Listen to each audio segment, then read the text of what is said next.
Hospital में एक औरत को बच्चे की पैदाइश के बाद डिलीवरी रूम से निकले एक 1.5 घंटा ही हुआ था कि बच्चे की मां को अभी अभी होश आया था।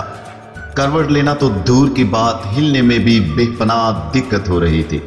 बदन में ताकत बिल्कुल खत्म हो गई थी। उसने बड़ी मुश्किल से दाहिने हाथ को हरकत दी, कुछ टटोला, हाथ को कुछ महसूस नहीं हुआ। फिर बाएं हाथ को हरकत देने की कोशिश की, कुछ नहीं हाथ लगा। बेचैन हो गई, ख्याल आया कहीं नीचे तो नहीं गिर गया। वो हिम्मत करके बमुश्किल पलंग के नीचे देखने लगी, नीचे भी नहीं। घबराहट होने लगी, माथे पर पसीने की बूंदें नुमैया हो गई। दूर खड़ी नर्स को इशारे से बुलाया, होंठ हिले पर कुछ अल्फाज नहीं निकल सके।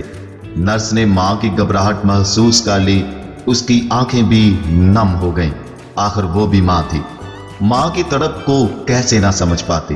दौड़कर इंक्यूबेटर रूम से बच्चे को लाकर मां के हाथ में थमाते हुए कहा, मैं समझ सकती हूं बहन, लो ये है आपका लाल। मां बोली, बहुत शुक्रिया, लेकिन मैं तो अपना मोबाइल ढूंढ रही थी।